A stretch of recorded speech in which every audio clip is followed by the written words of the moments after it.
under the police. It's time to get nasty.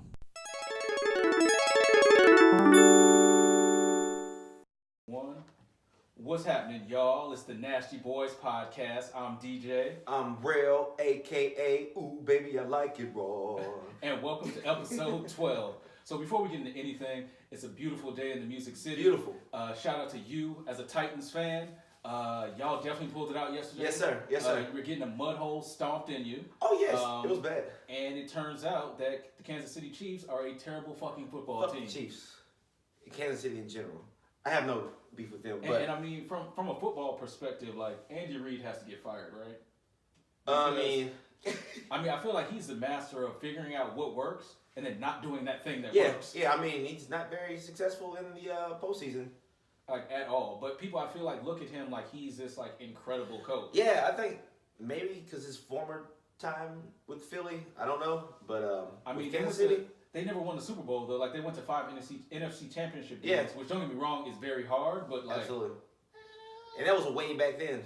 Right, exactly. What have you done for me lately? And I guess for anybody who doesn't know what the fuck we're talking about, the Tennessee Titans played the Kansas City Chiefs in the NFL playoffs yesterday. The Chiefs were whooping that ass, 21-3, and next thing I knew, the Titans made a furious comeback and somehow fucking won the game. If there was any question, I think Mariota's the guy. Is he? Absolutely. I mean, we'll see what happens against New England. I still have my doubts about him, but like the fact that the Titans won kind of made me realize, number one, there's a lot of fake ass Titans fans out there. Because I was in Kroger this morning, and like 5 different Kroger employees told me to tighten up. I'm like, yo, you work at Kroger. Yeah. You tighten up. So one day you can graduate to Publix, but you need to relax. Except you gave up. And so it made me start thinking, like, as far as like on the national stage, I know they say, Nashville is like one of the top tourist destinations, has like a booming housing market, job market, all that. But I feel like outside of Nashville, nobody looks at Nashville like that. Oh yeah, and I was just about to say, everyone, all the like analysts, everyone except Randy Moss, fuck you. He's the only one who picked the Titans. The only one. I mean, because on paper, the Titans didn't have a shot. Like, the Titans should have got fucked up. No, dog. We had a shot. We always had a shot. I mean, only because it's Kansas City. But, like, if you look at it on paper, Kansas City, all right, I'll give you a push on the quarterbacks. I think Kareem Hunt is better than Derrick Henry, but that's just my opinion. They have better receivers. Because Tyreek Hill is better than all the Titans receivers put together. He was trashed yesterday. I mean, he had a decent game. He had like 7 catches for like 90 yards, something like that. Same amount of drops. I mean, that's true. Travis Kelce, Delaney Walker is very good, but I would argue Travis Kelce is better. We're not concussed. I mean, fair enough. He got his shit rocked yesterday. Man, that was scary. The Chiefs have a better overall defense. I mean... I don't know. I don't know. Either way, I think on paper, all signs indicated that the Chiefs should have won. Like, they were at home. They're on a 4-game winning streak. Like, they should have won the game. They had about a 74% chance to win before the game. And at one point during the game, Vegas had them at a 98% chance. Because it was 21-3. Like, they should have won the game. But I don't think they realized. They didn't realize that. As Wiz Khalifa once said, we them boys. Well, I will say, second half, Titans came out like, yo, bruh, we playing for the rent money tonight. Like, we gotta win this game. This is what I'm saying. My man is what is 6'3", 280 or something? Derrick Henry's a monster. You don't want to keep dealing with him. You don't want to keep getting hit by a train. Honestly, yesterday's game made me question, okay, if Derrick Henry can do this, why have the Titans been starting DeMarco Murray like all fucking season? I know. Man, like, I don't know. I don't have a good answer for that. I mean, I guess I really don't know. But two Heisman winners showed you why they were yesterday, man. They really came out. I mean, but here's my issue, right? Okay, so let's look ahead. All right, so they beat the Chiefs, beat them fair and square. Like, I know there was a slight controversy on the last play, but like, he was down. Yeah, he's definitely. So the next game, I mean, unless Buffalo pulls the ultimate upset and beats Jacksonville, which after yesterday, miracles do happen. Before you finish this, between the Bills and the Titans, which one do you think is a better team? I mean, I definitely say the Titans are better than the Bills. All right, so I want to also extend my fuck you to Rodney Harrison, who called the Titans the worst team in the playoffs right now. What the fuck's Rodney Harrison? He got to play with Tom Brady. That's the only reason he had Super Bowl. He has never said anything positive about the Titans. So, but if you look ahead, right, unless Buffalo, like I said, pulls a humongous upset over Jacksonville today, which Like that's not happening. We just need Blake Bortles. We need him to be himself. The Titans have to go to New England to play the Patriots. Right. Now I understand you think Mariota's the guy, but if they come out and have a first half against the Patriots like they did against the Chiefs, Patriots are gonna fucking bury it. It's not gonna be 21-3. It's gonna be like 51. They extend leads. They don't lose leads. That's for sure. We got to come out like because the defense didn't lock it down until they're already down like 21-3.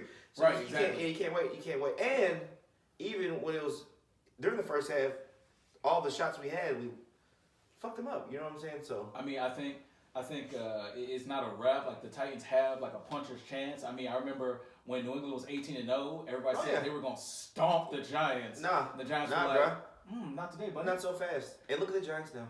Right, in shambles. Everybody's getting fired. But Eli's like 80 years old. I mean, shouts out to the Titans. I think, when I see Malarkey, he just looks like former head coach Mike Malarkey. You know what I'm saying? Well, but that's the thing. I feel like 2 weeks ago, everybody was talking about how he was going to get fired, and now, in the second round of the playoffs. Yeah, that's what I'm saying. So it's making it hard. I think, here's the thing. I hear the Titans want to go for Josh McDaniels, who's with the Patriots right now. I mean, here's the thing about Josh McDaniels, though. I feel like he is just like Lane Kiffin 2.0. Somehow he manages to like fail upwards. Like you screw up at your job and somehow mess around and get a better one. Yeah, Malarkey, I feel like I just don't feel like he's a Super Bowl coach. You know what I'm saying? Him and Robisky the play call has been just terrible. Oh, absolutely. All the talent we have a lot of talent, but the play call, like we would be 2-14. I feel if we didn't have the players we had. Like it's just because of the talent we had. That's why we are where we are. Well, but that's the thing with the Titans. I feel like they're in like a weird spot where like they were looked at this whole season as like underachieving, but now that they messed around and got into the playoffs, now they're gonna like overachieve if they somehow mess around and win a second playoff game. Because I was worried. Because at first I was like, I prefer Pittsburgh over New England in the second round. I mean, who doesn't? Yeah, but then Antonio Brown is healthy. Apparently he's like. I mean, but how healthy is he? Like he literally tore his calf 2 weeks ago. Like literally on the way here, I was getting alerts, saying that he is like 100% right now. And the way he was like torturing us during the season, I want to see something. I mean, who didn't he torture this season though? That's true. Also a fact. I mean, nobody was able to stop him this year. What's hard to do? You gotta get them hits on Big Ben, who's very hard to bring down. I mean, because he's basically a polar bear. Yeah, that is huge. But I don't know. I'm excited though. I'll tell you that. You know what? The game's not for another week. Yeah. I'm not going to rain on the Titans fans parade. So pretty much, what's this, episode 11, 12? This is 12? Uh-huh. Oh, shots. Damn. So episode 13, you can tell by the way I'm talking how we did next week. Right. He might not have the same energy. Yeah. Actually, you know what? I think the might sound like a solo show. Sunday next week, actually. Yeah. So you might have the same energy when we record. Yeah, maybe. Shortly after, yeah. Might take a nosedive. Yeah. Might get alert during the podcast like, I'm just happy as fuck and then... So yeah. Shout out to you, Tennessee Titans. Tighten up. You're doing well for yourself. Hey. Next week, shit might be a little bit different, but what can you do? It might be different. We might have 2 wins in the playoffs next week. Yo, if the Titans, honestly, I feel like next week is like the Titans Super Bowl. If they somehow mess around and beat the Patriots, that's it. It doesn't matter what they do. Malarkey's getting an extension. Mariota's getting an extension. Yeah. Like everybody's getting rich this offseason if they beat the Patriots. It's going down for. I really think Marcus is the guy to be here. I mean, I just don't know. Like, I feel like the debate was always like him versus Jameis Winston. Yeah. And right now, I don't know what the hell Jameis Winston is doing. Like, he's eating a turnover machine.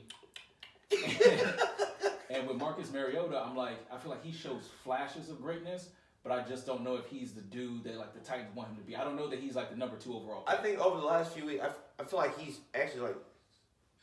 I feel like it was all mental for a while. I feel like he's breaking out of the shell. Like he's like, all right, fuck you. I need to run now. He's more of a leader now. At first he's like, I'm just a quarterback. Now he's like, showing more of that leadership role. Well, I feel like it's crazy because I feel like at a certain point he was considered like injury prone, and now he's like the grizzled playoff vet. Just let a crazy comeback. You know what I'm saying? Hey, catching his own touchdowns. Yeah. That was nuts. And I was hoping it was gonna be a rematch, in the Super Bowl with us and the Rams, but they lost. So Yo, the Rams didn't even show up yesterday. Bruh. And I mean, I didn't mean to turn this into like a sports episode, but the Rams got fucked up. Yeah, they did. You might have the best really running back in the league. You got some pretty good receivers, a good up and coming quarterback, and they had almost like a scary offense coming down the stretch this season. And now against the Falcons, who are like well-known choke artists, they couldn't do shit. Anything. And this is slightly off topic, and we won't stay on sports forever. But I did not know this. Did you know Carson Wentz went to North Dakota State? FCS, North Dakota State? Yes, and he was balling out there. I found out yesterday. Never knew that. I mean, now I've been accused in the past of having totally like unearned confidence, but I feel like I could ball out at North Dakota State. Yeah, I mean, but to be in the NFL doing that, that's amazing. Oh yeah, no, I mean he definitely like outkicked his coverage. Yep. Like he's way better than like he should have been. It's unfortunate that the Eagles are probably gonna get fucked up by the Falcons because Carson Wentz is hurt. Because I promise you, Nick Foles ain't it, y'all. He is not the way. He's not the one. Nope. But yeah, definitely shout out to the Tennessee Titans. Shout out to all the Titans fans. Oh yeah. Y'all got one more week of being happy before we have to put y'all on suicide watch. He tripping. But you know, enjoy it while it lasts. Nah, it's about to be a wrap. This train keeps on moving.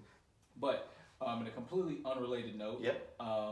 You know, obviously the Titans may be facing Tom Brady next week, who is the GOAT.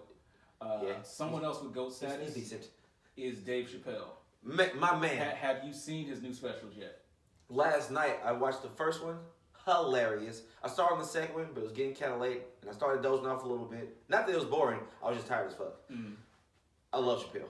I mean, the realist. What did you think of it, like versus those first two specials he did? I'll put it straight on par with the first two. To be honest, the first two, I think it was just as funny, a little more potent, I guess. It hit a little harder. He was definitely going for the throat on this. Yeah, I love it because you can almost feel the frustration, like motherfuckers ain't appreciating what the comedy's about. You know what I'm saying? Well, I feel like almost like those first two were like a setup for these two. Almost like it was like testing the waters, like what can I and can I not like get away with. And then these last two. So the first one was a word I can't really say. Equanimity. Yeah, equanimity. Equanimity. I actually had to Google that. Yeah. Basically, it means like being calm in the face of like a bunch of chaos around you. It's like being able to like basically maintain equilibrium no matter what's like happening around you. Which I think like was a perfect name for it because people were like, oh, you're transphobic, you're this, you're that. And I feel like I really saw like why he's probably the GOAT. Absolutely. Like in these two specials. Yep. Because he went from doing what every other comedian does, which is kind of being afraid to say certain things, or you have somebody like Eddie Murphy who won't even do stand-up anymore because he feels like he's going to be persecuted for the things he's going to say. He flipped it and went on like the offensive, just saying like basically y'all are sensitive as fuck and you need to relax. Yeah. Like, I should be able to say what I want to say. I hope it starts like a new wave because like it makes it. I think it's like Chappelle because of who he is. He's almost making it okay for the rest of the people to be like, yeah, fuck all that sensitive shit. Like I don't hate anybody. It's fucking funny, or it's you know what I'm saying. I have an opinion too. I almost feel like it's kind of like a rapper who gets so big that now he can make the music he really wants to make. Yeah, he can do some conscious shit because he doesn't have to care about album sales. Like he's good. He can make the art he really wants to make. Yeah. That's how I feel about Dave Chappelle. Not to say that he didn't tell the jokes that he wanted to before. Yeah, but it's almost like his shit has gotten like a lot more socially conscious than it was before. Now, don't get me wrong, it's hilarious, still funny, but now he's giving you more like actual things to like think about like after the special's over. This is a terrible analogy probably, but you can see how comfortable he is on the surfboard now. It's just like he's just easily handling the waves, you know what I'm saying? Like it's nothing. At first it might be a little rocky, but now it's like, fuck y'all bitches, I'm smooth on this. I mean, I feel like he almost has like this like crazy level of self-awareness because without giving anything away for anybody who hasn't seen it, equanimity starts with him literally saying like, yo, I'm the best at comedy.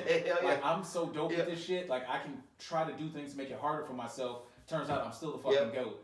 Like he talks about how, you know, sometimes he'll just come up with a punchline and then just build a premise that makes that punchline work backwards. And it's still funny as fuck. Yeah. You need to see the special. But the punchline is kick her right in the pussy, and he makes the shit work without sounding like a dickhead. And also, shouts out to white people who buy front row tickets. Brave souls. He's going to brave souls. That's amazing. But that's the other thing I wanted to touch on is like he has this way of doing jokes now, and I went back and looked at a couple of his old specials. Yeah, he's kind of changed things up where it's almost like instead of what a lot of comedians do, which is like pissing you off with whatever the punchline is. Yeah. The premise is the thing that pisses you off. Yeah, exactly. And then he like draws you in, and then it turns out like he actually makes a point. Then you're like, oh, I understand now. And I feel like you can tell like that he's special, like he's different from like other comedians as far as, I feel like there were certain points in the special where it wasn't even about making me laugh, but it's more so about making me think. And, like along the way, like you're also gonna laugh, but it also makes you like reconsider like the way you think about things. You know what? Well, almost, I guess kind of the same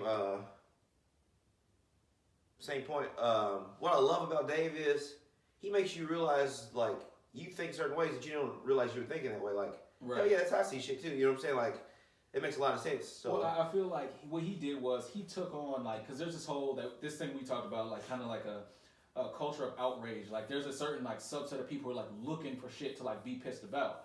And I think the problem is like, okay, if you look at the traditional roles of, like, people on the left, people on the right, you know, conservatives versus liberals. Yeah. Typically, if you see somebody who is, like, an extremist on the right, they're kind of doing things that are, like, obviously wrong. Right. Like, if you are like a racist, xenophobe, you know, you marching with tiki torches, like, anybody with a reasonable brain can call that out and be like, that's wrong. Yep. But I feel like what Dave is doing is he's like, well, actually, you people on the extreme left, like, y'all are wrong too. Yeah. Just in a different way that's maybe, like, not as obvious. Because you're not marching with tiki torches, but you are being overly sensitive and trying to create problems where there really isn't a problem. Yeah. You saw being too soft. And I think, like, an example he gives in the second special, which is the bird revelation. Yeah. Which, spoiler alert, he does not explain. Like, there is no link between the name bird revelation and, like, what happens in the special. Like, none. But one of the things he talks about is something we touched on the podcast, which was Louis C.K. Mm-hmm. He talks about I did hear that part. One of the women who was accusing him basically said that what Louis had done to her was that he had masturbated, like, while they were on the phone together, and that as a result of that, it has completely derailed, like, her comedy dreams, and she doesn't want to be a comedian anymore. Right. To quote Dave, bitch, you can't hang up the phone.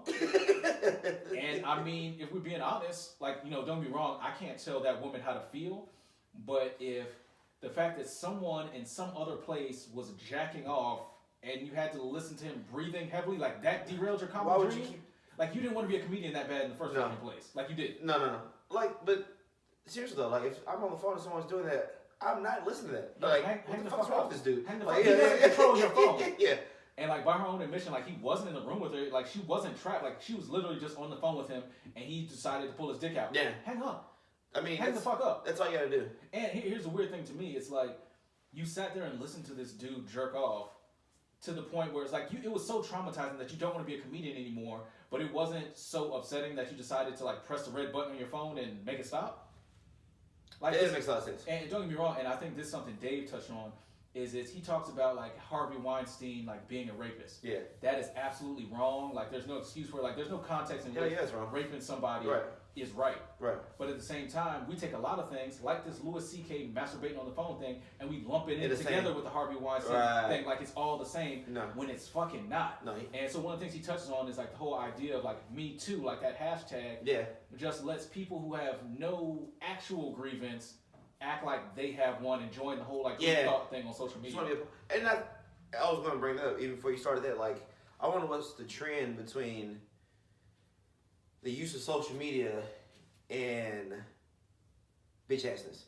You know what I'm saying? I mean, there's a strong correlation. It's gotta be, man. Like, you can't be that soft. Like, well, and it's a weird thing. It's like people have developed, like, this, like, entitlement of, like, I should be able to go through my whole life without anybody saying or doing anything I don't like.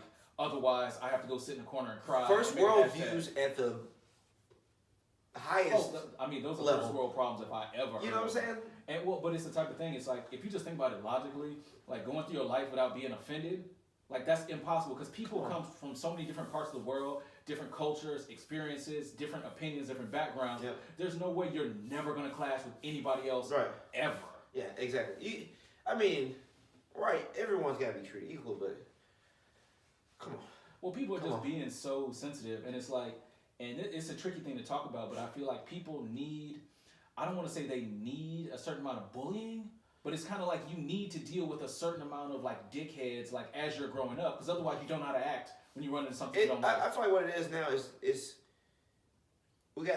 almost like you gotta stop feeling like you're walking the minefield. If you don't mean shit in a bad way, say it. If you don't mean in an evil way, say it. You gotta be you. Well, and I think part of the problem is, you gotta stop babying people. We can't baby people. Absolutely, and I think part of the problem is people, because we live in a social media era.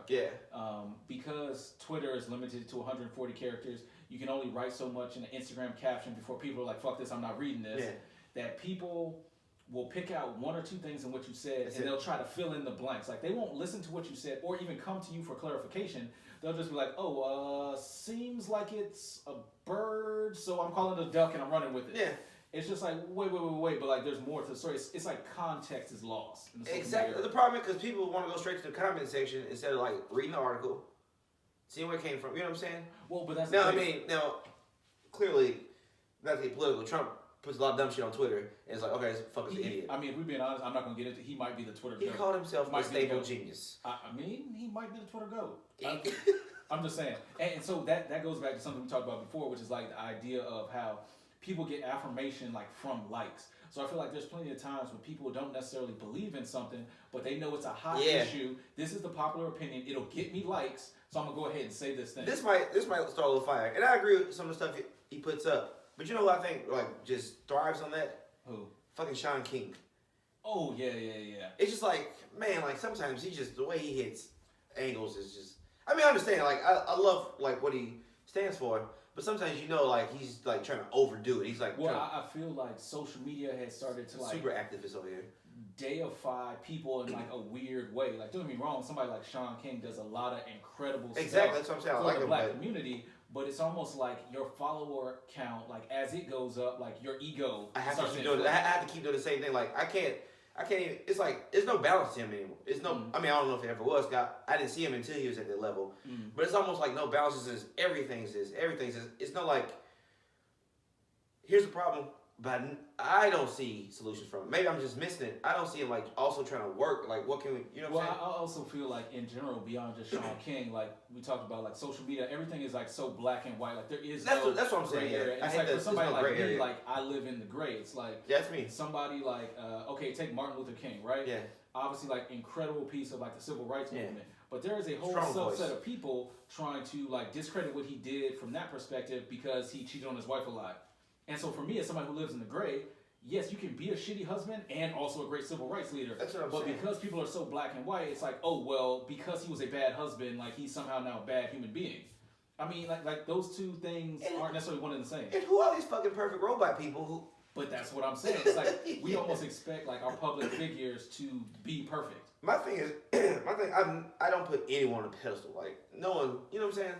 Well, but that's the thing. It's like at the end of the day, all these people are fucking strangers. Like you don't know them. Like people will show more love and more faith in like these public figures they don't know than like their own family or friends. Exactly. That's why. It's crazy to me. And I feel like part of the problem is like, and this is kind of like the root cause of like the whole social media thing. Is like we are so celebrity obsessed that people ultimately want likes. They want to get their follower count up so that ultimately they can kind of sort of become like a fraction of what some of these celebrities are so they can feel like validated in and of themselves. It's like people can't find or can't define their own happiness anymore. Like they need somebody online to tell them like, hey, you made it.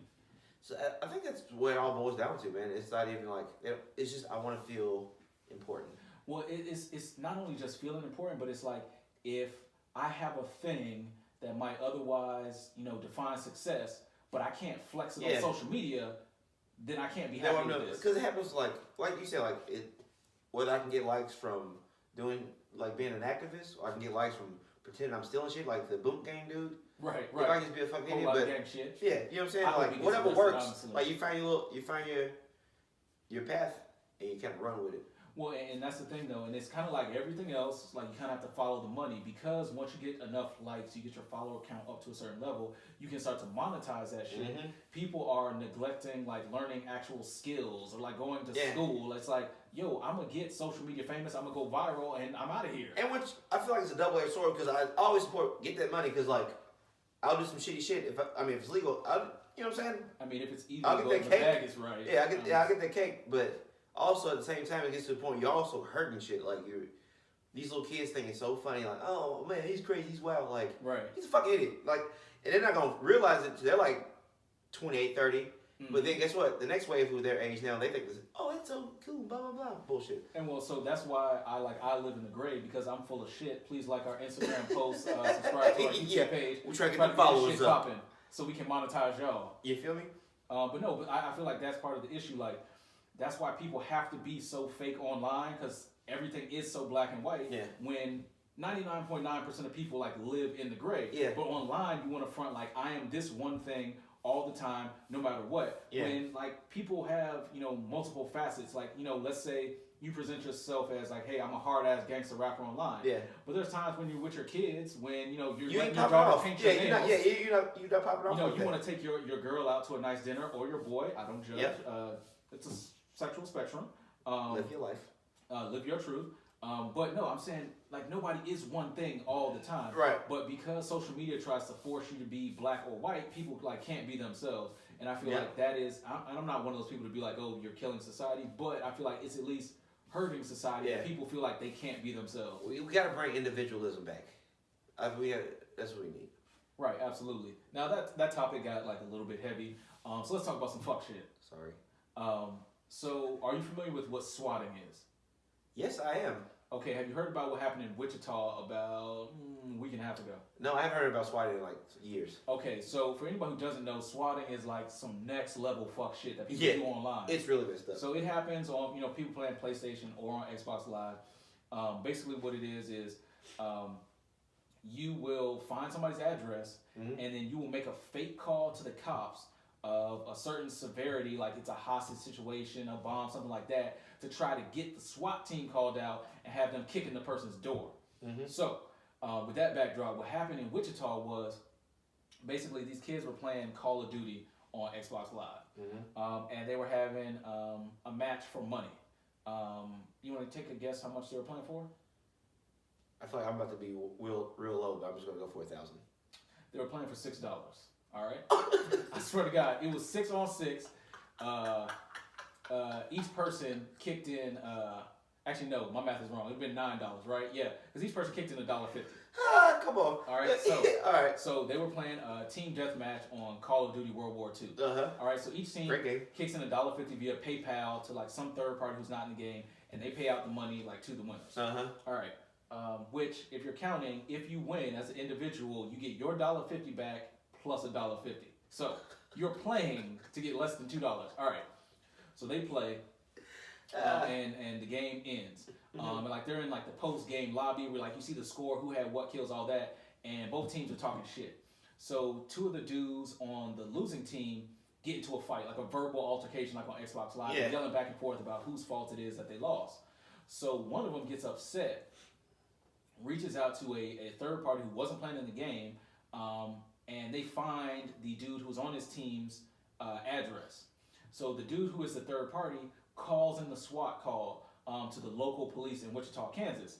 So he tells them that the boy has killed his dad and is holding his mom, his brother, and his sister hostage. Whoa. So the SWAT team does get called out because that's, I guess, like standard operation for a hostage situation. Yeah. So the cops get there, and they don't even do like the bullhorn thing, like, come out, we got the place surrounded. None of that. They pull out the battering ram and bust his motherfucking door in. And the dude pops up off the couch and is like, yo, what's going on? Blah, blah, blah, blah. The cops shot him like 3 times. The dude died. And so all this happens over the course of like, so from the end of the game to when the boy dies, it was 1 to 2 hours in there. Like it wasn't very long at all. So that happened. And then I guess the dude who had called it in jumps on Twitter to be like, I didn't pull a trigger. This ain't my fault. Blah, blah, blah, blah, blah. And the thing about it is, and of course, there's plenty of people online defending him, like, oh, this isn't his fault, like, he didn't pull the trigger. It's definitely his fault. It's bad cop training, it's a cop with an itchy trigger finger, blah, blah, blah. Now, before I get into it, in case you're wondering, this boy is white, who got killed, and his mom was on the news, like, I need answers, et cetera, which is sad when anybody dies. Right. I definitely feel like the cops, I don't know, I guess I don't know enough about their training to know what the standard procedure is, but it can't be kick the door in and shoot a motherfucker. Like it can't be terrible. that. That's terrible. But for the dude who called in like the SWAT, I feel like he should go to jail for murder. Absolutely, he should definitely be irresponsible. Because I feel like it's kind of like, he didn't pull the trigger, but it's like, let's say I know, a particular neighborhood is like a blood neighborhood, right? And I convince you to dress in all blue, and go to that neighborhood and you get shot. Yeah. That's I intentionally put you in a situation where you could get killed. Yep. Even though I didn't pull the trigger, like I set you up in this situation. Are they pressing charges against this guy? Well, right now they're still trying to find the dude. Okay. Because his online persona was kind of anonymous. Like his avatar on Twitter is just like the face of the Joker or something like that. So they're trying to find him. But he posted like several tweets like before deleting his account saying this wasn't his fault. because he didn't pull the trigger. He was just having fun and like blah blah blah blah blah. But like this boy is dead. Like I feel like you genuinely need to go to fucking jail for this. That's fucked up. And the secondary part to it is what was this cop on that they just like kicked the door in and just shot the first dude who showed up, like with no proof. That's crazy to me. You just got a phone call. But that's what I'm saying. Like, okay, so first of all, dude who called in the SWAT thing, that motherfucker's trash and needs to go to jail. Yeah. But for the cops, like, there was no indication of a hostage situation because there wasn't a hostage situation. Exactly. Like, I just feel like as the cops, don't you have to do some kind of like due diligence to try to like figure out like what's going on? Yeah. I mean, now, even if you want to kick the door in, like you pull out the battering ram and you cracking this motherfucker open in case people are being held hostage. You don't at least survey the situation before you start shooting. Don't start busting. Because based on what the mom said, she was upstairs watching TV, the sister was in bed, and the brother was downstairs on the couch playing video games. So even on like a quick examination of the situation, it's just the one dude downstairs playing Call of Duty. No one's in hostage. Like I don't understand like why he had to die. And for me, now I did obviously point out that the dude was white, but I don't feel like race should matter like at all. No. Like I feel like you killed a dude. Like this boy is dead. Like his family, his mom will never see her son again. That's super fucked up. Because what? Because you were trigger happy. That's crazy, man. Like you were upset that you had to go out on this call late on a Saturday night. Like, I don't. And I feel like that's part of the issue that, as far as like the media coverage I've seen of it. While don't get me wrong, the dude who called in the swatting, like he's definitely like at fault. 100%. Like, he should be prosecuted for this. But I feel like the media coverage is kind of like sliding the blame like away from the cop. Like they're making it seem like, oh well, the cop was just put in a shitty situation. No, he was put in a shitty situation. However, he responded in a shitty way. But like as a cop, you especially on the SWAT team, it's your job to deal with shitty situations. Yeah, I mean, I just don't understand. I don't understand how you just have a phone call. Because imagine, let's say someone was like obsessed with a celebrity or something, and the celebrity wasn't like just straight going stand style.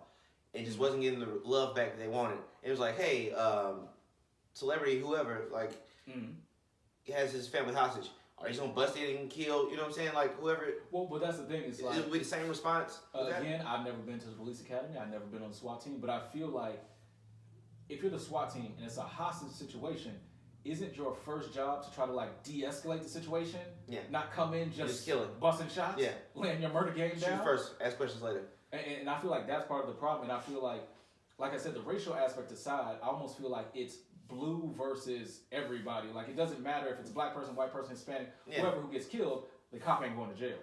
Oh, no. And I feel like part of it, and this is like me putting my conspiracy theorist hat on, is, you know, a lot of like legal rulings and shit are based on like precedents. And I feel like nobody wants to set the precedent that like cops can be held totally accountable for like the shit they do on the job. The problem is, like a lot of times, before I continue, obviously there are a lot of good cops. Like I've been helped out. Oh, the most of them. But like for the bad ones, like the problem is like they can always use that my life was in danger. Right. Excuse. Like I was afraid. Yeah, I was afraid, and like, well, you can't really argue that. Like, okay, well maybe it's like, but come on, because most of the time, because cops are involved, it's a situation where their life could be in danger. So absolutely. I mean, I feel like every day that you get up, you put that uniform on, you go out on the beat or whatever your specific role is, your life is in danger. Your life's in danger. And I just feel like you can't have the first person who kicks in the door be the one who's afraid. No. It has to be somebody who's ready to like try to calm the situation down, because by all the accounts, including from the cops, the boy popped up off the couch and they shot him. Yep. So I don't even understand, like, and it's not like he had a weapon. That's what I'm saying. Even according to the cop, it wasn't like he had a goddamn controller in his hand and thought it was a gun. Like he literally had nothing. He just popped up like, "Hey, what's going on?" He knew what he was doing. He was practicing kills online. That's like the crazy shit to me, and I feel like people aren't nearly as outraged about this as what I feel like they should be.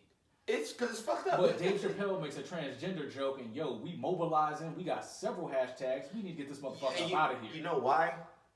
Because with the transgender thing, it's because it's literally people who like hate them, and it's like it's a two-sided thing. So you gotta show that you're on the good side.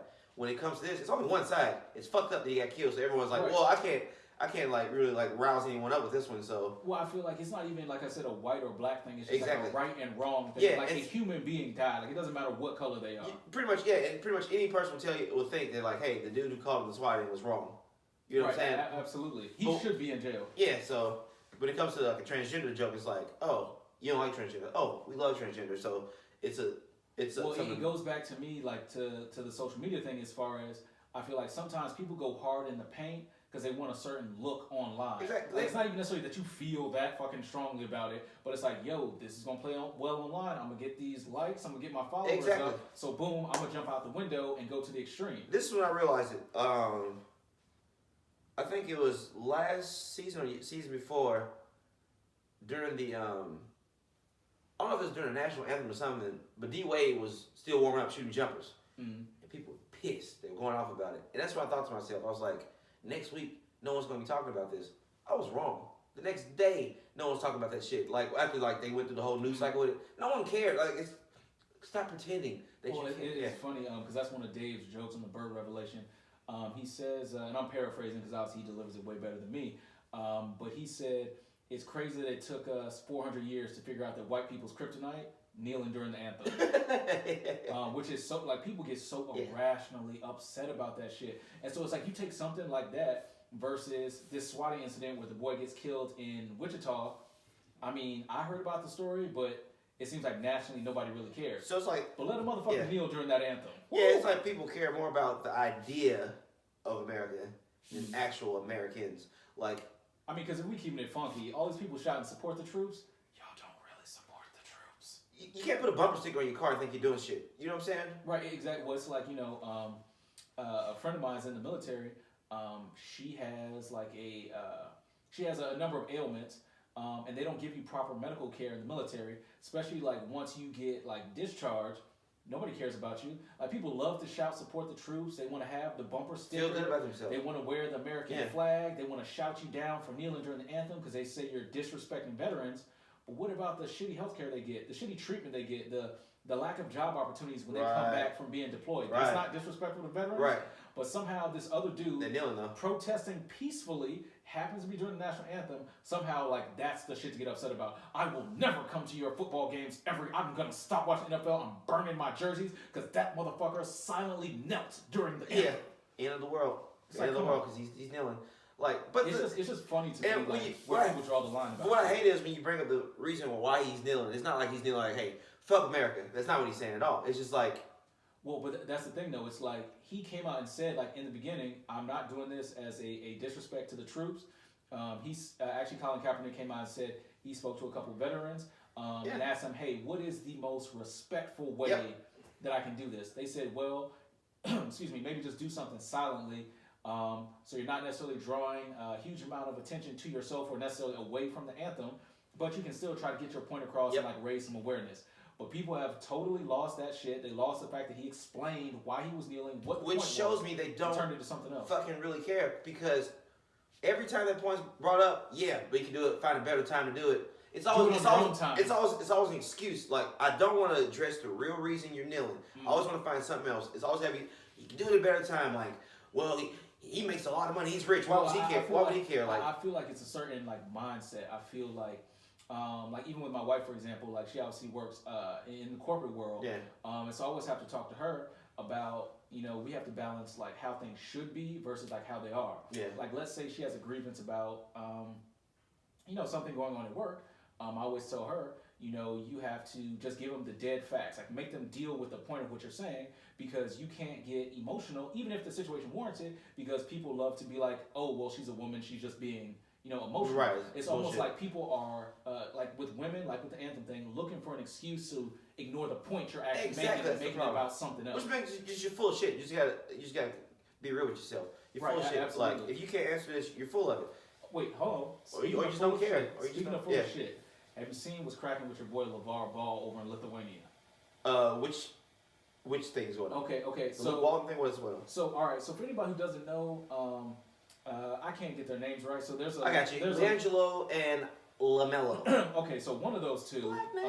I think it was LaMelo, right? Who was supposed to be going to UCLA? The youngest one. No, he was LiAngelo was the middle. Okay, so LiAngelo was supposed to be going the to UCLA. one that's not very bright. Right. He wanted to steal shades at the Louis Vuitton store in China. So he got suspended. His dad took him out of school. Said they're going to actually go play pro in Lithuania. Even took the younger one out of school to go play pro ball in Lithuania. So now, So this Lithuanian team apparently is fucking trash. Because I'm gonna explain to you why in a second. But so they went over there. They're supposed to be playing in their first game. Yeah. And the other team was like, no, you can't bring your cameras for your reality show like into the game. Now, mind you, this ain't a real reality show. They do some bullshit on Facebook Live. Like, the shit is not really a show. It's a Facebook show. And I'm not even going to say the name because fuck them. I don't want you Googling it. But, so the other team wouldn't allow the cameras in. So LeVar decided his sons weren't going to play in the game.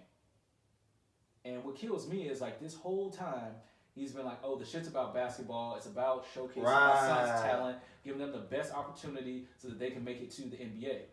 And now when they get a chance to play, you're like, oh, well, if we can't put this shit on Facebook Live, they ain't going. You were right when you said, speaking of full of shit. Because yeah, exactly. Okay. I mean, Big Baller Brand is looking like Big Bullshit Brand. Yeah, Big Bullshit Brand, come on. Because, and the shoes are already trash. Oh, the shoes are trash because basically, so do you know what happened with the shoes? Yes. Okay, so the shoes had one design, which I would argue was a ripoff of the Kobe's, yep. But whatever. So apparently Nike threatened them with a lawsuit, so they all of a sudden had to like change the design. Then the design, I saw it and I was like, this looks exactly like another shoe. I couldn't think of the name of the company. It's a smaller company who sells shoes for like between $60 and $100. I can't remember. Nice. No. It's not even that nice. I can't remember the name of the company right now, but I was like, these look just like another pair of shoes I've seen. So it turns out, because they had to redesign their shoe, they had to get with this other company to try to come up with another shoe design real quick. So they actually collabed with this company and threw the ZO2 logo on it. But it's actually the other company's shoe. And so like that shit is a mess. The Big Baller Brand clothes look like they just threw some clip art on a t-shirt. It's the cheapest looking shit. Yo, it looks like straight bullshit. flea market. You mean to tell me you took this fucking word art from MS Word? Yeah. Made an iron-on transfer, and you want to sell me this T-shirt for $50 American dollars. LeVar, holla at your boy if you need some help, man. I do this. And that's the thing that like kills me about it is like I feel like he has so many good ideas, but the shit is executed terrible. Oh my god. Because like okay, so do you know about his league he's trying to start? Yeah. Okay, so for anybody who doesn't know, basically he hates the NCAA system. He feels like it's basically like forced slave labor, for lack of a better term. Yeah.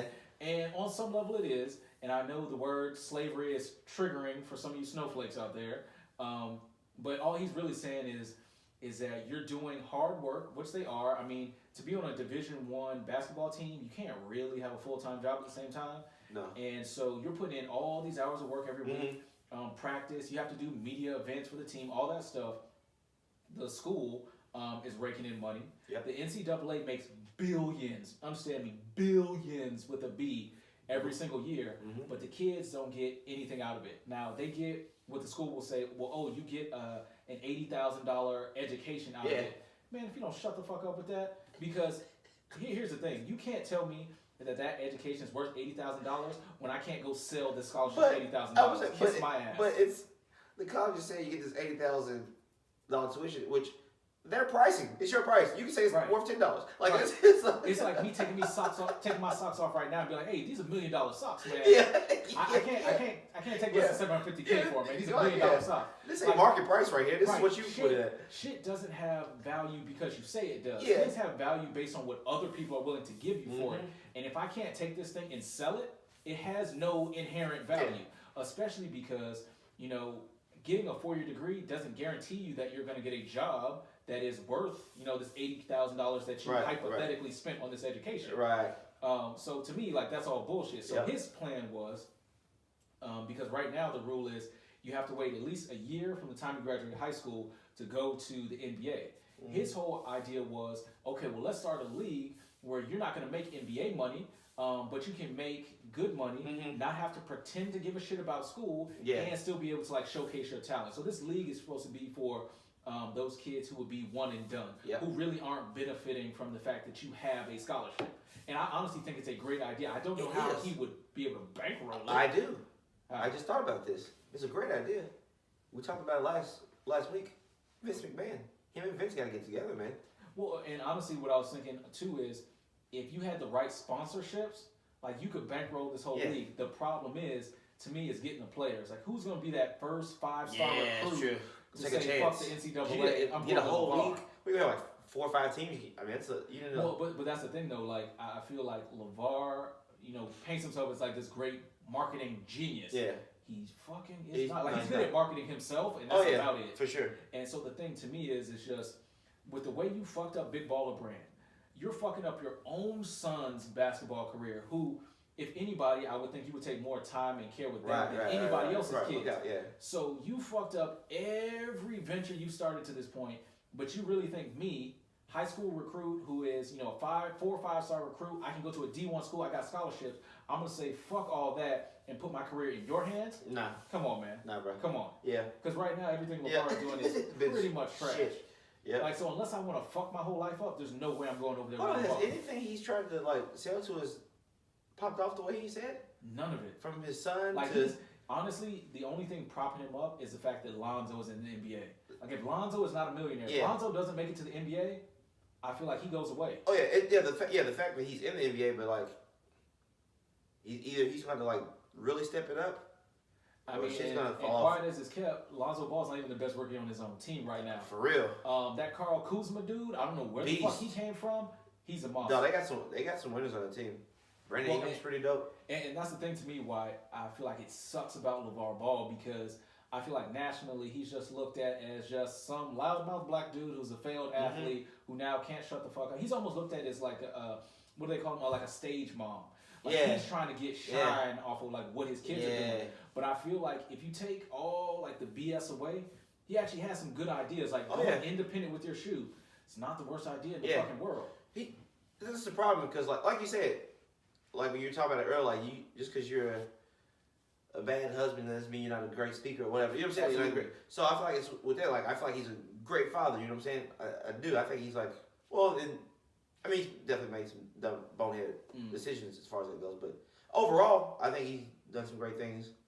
Honestly, he's almost like, and this shit's probably gonna get me in trouble, but he's like a hot girl who's stupid. No, it's not like, trouble. It's like you have all these good things going for you, but then you want to talk and ruin it all. I feel like with LeVar, like he has great ideas, but all the other shit is just so loud and in your face. And you forget that he's got some good ideas. Exactly. Like there's like some kernels of like genius to what he's trying to do. Like, he just can't get out of his own fucking way. Like sometimes you just need to shut the fuck up. Like sometimes out of all the things you can be, sometimes the best thing to be is just silent. It is. Silence is golden, especially when you don't have anything to say. I think I don't know him that well. I don't know him at all. But I think he doesn't seem like he's a great listener. It's just like, he's one of those know-it-alls. Just pretty much a know-it-all. Like, I know how to do this. I got this. Oh, absolutely. He seems like the type of person who like loves to put like the cart before the horse. Yeah. You have a great idea. Instead of sitting down, coming up with a business plan, figuring out like a timeline, how you want to execute it, you want to jump out the window, slaying these shoes, either come pre-order with no business plan, no idea how he's going to fund the production, like no idea how this is going to work. You obviously didn't have any sort of copyright or patent on the design. Right. Nike was like, if you don't get that bullshit out of here, we'll see you in the bankruptcy. So it's just like, and I just feel bad because I'm like, I feel like, I almost like, I don't know if it's just a trend or what, but it's almost like 2018 is going to be like the year of like black excellence. Yeah. It's like, yo, LeVar, you could have been that, but now you're just a clown. He should. He had it set up perfectly. Well, first of all, like with the shoe, put out a decent shoe. Not even that, but to me, it's like, okay, you want to start this company, right? So get some help. The reports are he was offered, or at least Lonzo was offered, between 20 and 30 million. I forgot about that. For a shoe deal with either Nike or Adidas. And it would have been like a 3 or 4 year deal. Why not just sit back, build on that, take that money, use that money to start your own company, and then you don't have to be a slave to these corporations. Because that's what LeVar was saying. Basically, he doesn't want to be subject to all those corporations. Like, you just got to relax. I'll tell you why he didn't do that. Why? He doesn't believe in his sons like he says he does. I mean, it definitely looks that way. There's no way. I mean, you can't build on it 3 or 4 years from now if your son isn't in the league anymore, or isn't it the person you thought he was going to be. I mean, that's true. If you don't think he's going to have like a 10, 12-year career, then you got to get that paper now. LiAngelo was not on any draft boards at UCLA. Pulls him out, tries to take him out to Lithuania and get money from him. You know what I'm saying? Now, his younger son was supposed to be like the best out of the 3, I think. Allegedly. Yeah, allegedly. But either way, that's how I see. I feel like he's aware that he's talking. Well, even still, I feel like the whole shit is hard to gauge because, like they've been playing on a team together. Yeah. So they were all at a certain point. They were all in high school together. Yeah. And so obviously they're all very talented, but I don't know that the three of them separately are as good as they looked when they were together. Yeah. So I don't know. It sucks watching LeVar Ball because you see people on various networks saying like, "Oh, he's just a loud mouth." People are calling him a terrible father, just really like just destroying the man's name. But at the same time, I feel like he has good intentions. Yeah. But he just can't shut the fuck up long enough to see him like play out. Yeah. That's the problem. So, I mean, well, good luck to him. I don't know. So going back to what I was saying before, as far as getting me in trouble with the thing about women, and this kind of goes back to some of the stuff Dave was saying too. One of the things that bothered me, like I said, with the Harvey Weinstein, the Louis C.K., and some other things that have happened, people are just lumping them all like together. Yeah. And so one of the things I saw about Harvey Weinstein was people were saying, aside from the rapes, again, rape is just totally wrong. Like, it's no defense of rape. Yeah, fuck Harvey. One of the things people talked about, not just about him, but like other people, was the idea of, them quote unquote like forcing women to perform sex acts to get a part. So me, again, like as somebody who lives in the gray area, one of the questions I had was, and obviously like we don't have a female's perspective on this, but I'm gonna hit you. Probably need one. I'm gonna hit you with a hypothetical. Okay, so let's say, you've got two women trying out for a part. All right, so for the sake of differentiating them, we'll say one is named Kelly and one's named Tiffany. All right. So we'll say Kelly gets the part, like based strictly on merit. She did better during the test footage. She was better at the audition, right? Yeah.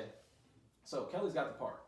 Let's say the director, let's say Rel is the director of this movie, calls Tiffany into his office and says, "Oh, nope, you're not a rapist." Okay, good. That's the point I'm trying to make here. Okay.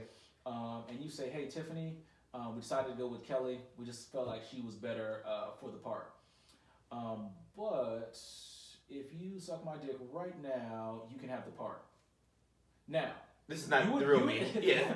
you would be a scumbag, but what law are you really breaking that case? Like, if you're not saying, if you're not saying, "Oh, I'll ruin your career if you don't do it," it's just like, look, if you do this thing, you can have the part. If not, that's cool. Move on with your life. No, it's definitely the fucked up zone, but you're right. There's nothing illegal about that. Because all I'm saying is, you can say yes or you can say no. I think because there's a choice involved there.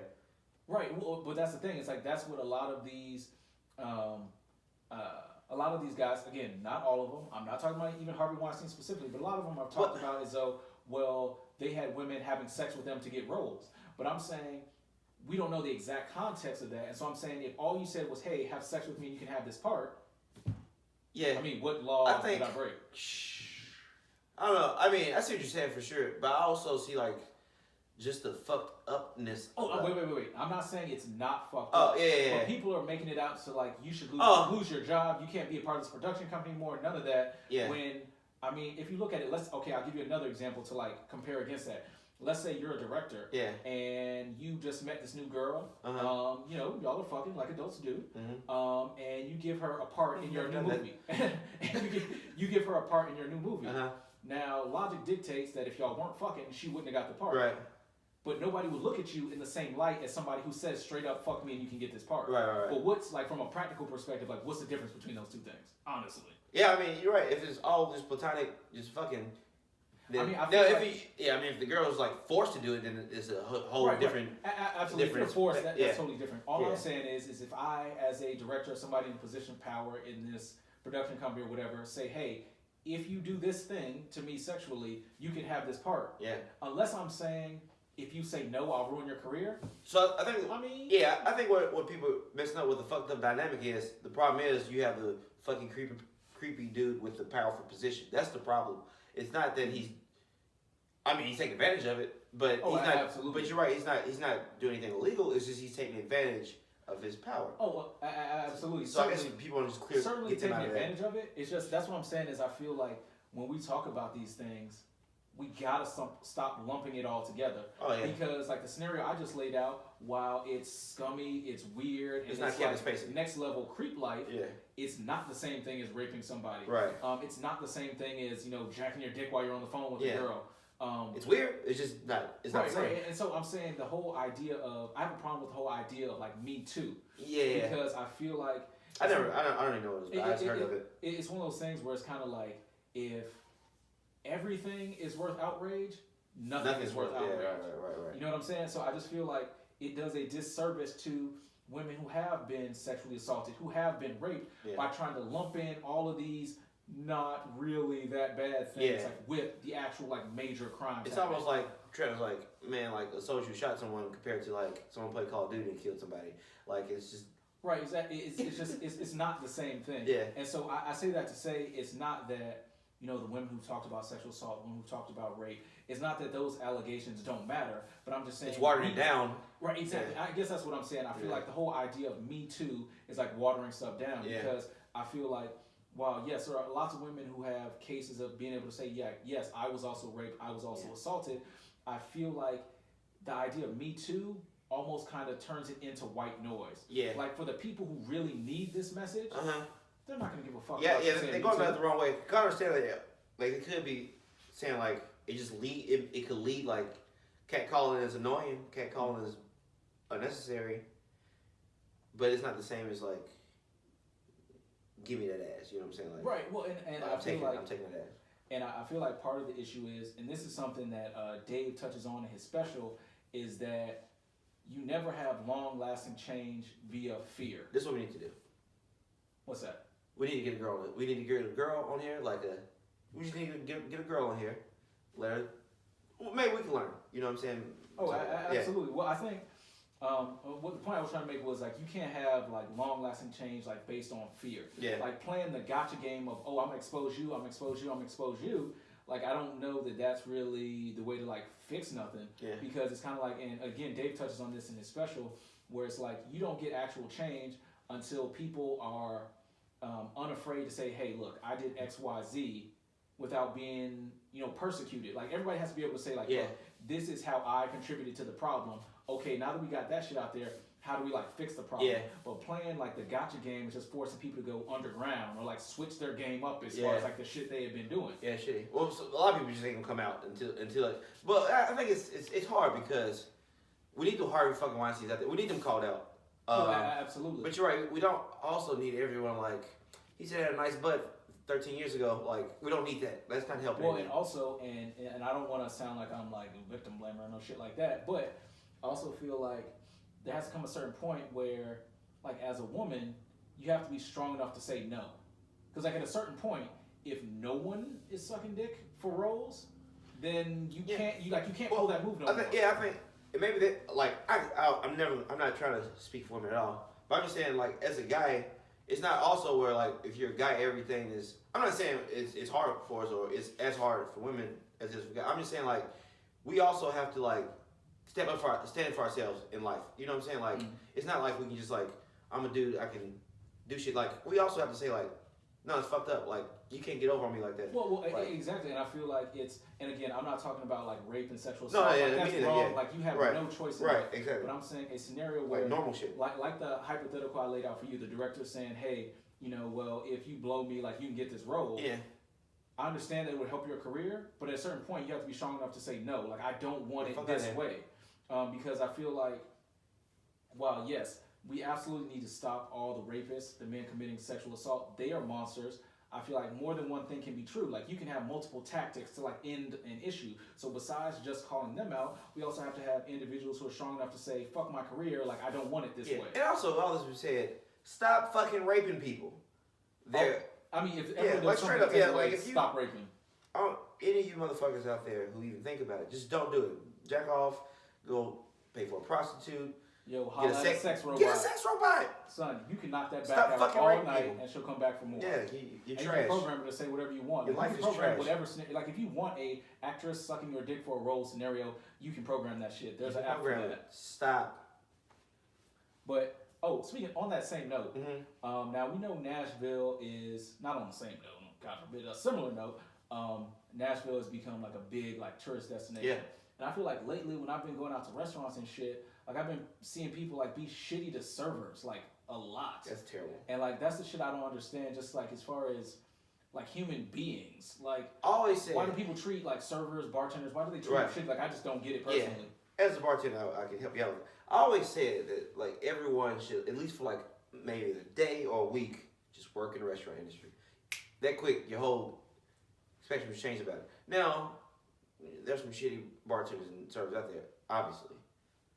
But, Well, but don't I treat feel like- people handle your food. Don't treat them like shit. Well, but that's the thing I don't get. Like, I've seen people recently like barking on servers. I'm like, Yeah. for what? Why?